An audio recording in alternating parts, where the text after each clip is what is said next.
or what you need to know about Stephanie so we can move on to the enablers, because there are many, and you won't believe the shit show that is their life that you have a right to know, right? But let's continue with Stephanie. Excuse me. Remember when we last spoke, we discussed that Stephanie became pregnant by a guy named Scott. The thing that will come out in the book, and that I forgot to tell you, is that, oops, she forgot to tell him. Never told him that it was his baby. Went on with the shit show mental illness parade that has been her life, which led to the theft of the life of her second son for her own fucked up purposes. Didn't tell Scott, so he went through his life seeing the kid from time to time and saying, I know that's my kid. I heard it myself. As I told you, this is a story based on true characters, and it's all true. Every stinking bit of it. You have a right to know. Her life goes on. She gets pregnant again. But the thing is, Stephanie is still mentally ill. She's still kissing this lisping redneck's butt because he stayed with her to keep up the charade that it was his baby. She gets pregnant again, but the second son, she kind of doesn't bond correctly. We've also discovered in this true story that there is some abuse, and we will write that in with it. But for definite sure, she didn't bond with this second son because theoretically she's running around trying to get her ignorant husband to accept the first, causing the second one to act on his same-sex attraction.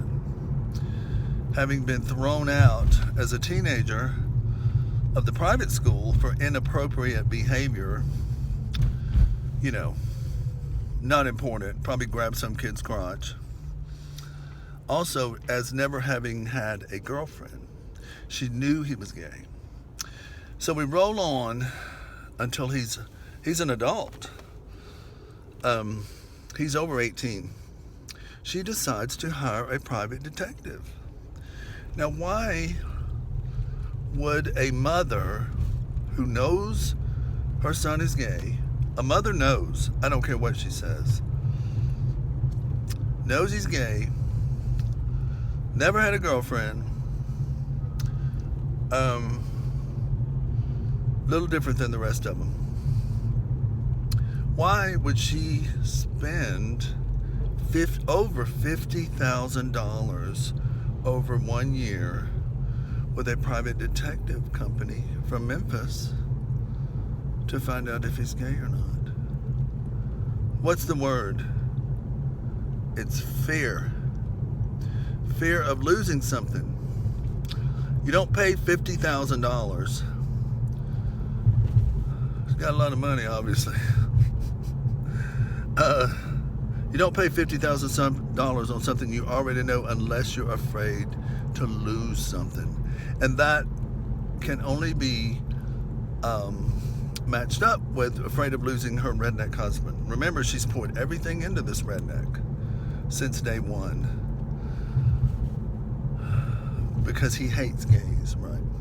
And he would hate his own son because when the shit hit the fan, he didn't take up for his son. He took up for his mentally ill wife, which is so infuriating. So, the father, Chris, would leave her if he knew that he had a gay son, because he knows that she is the reason that he's gay. There are many reasons that people are gay, but one of them is not bonding purposely not bonding. And with the mental illness in Stephanie's life, every finger points back to her. So she hires a private detective.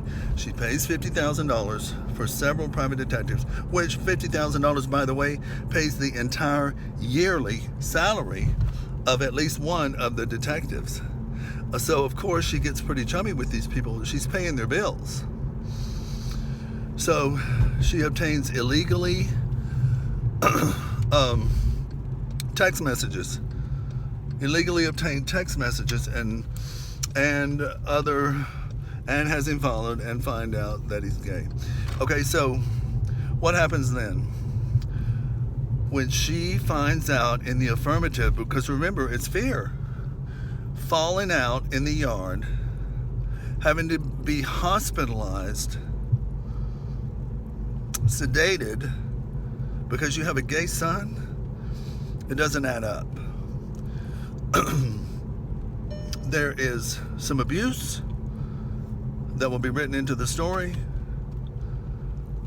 There are other factors that led this mentally ill woman to steal the life of her son.